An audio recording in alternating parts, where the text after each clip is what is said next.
তুমি দয়ার সাগর, আল্লাহ তুমি দয়া কর মোরে।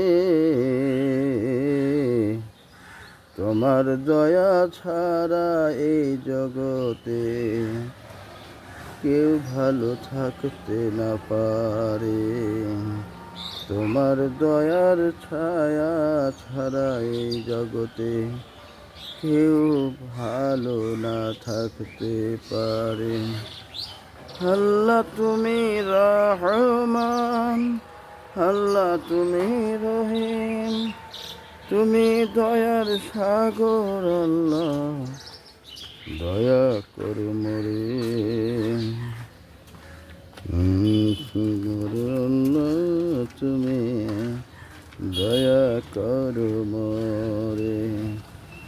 দয়ার সাগর, আল্লাহ তুমি দয়া করো মোরে। তোমার দয়া ছাড়া কেউ ভালো না থাকতে পারে। ধন্যবাদ।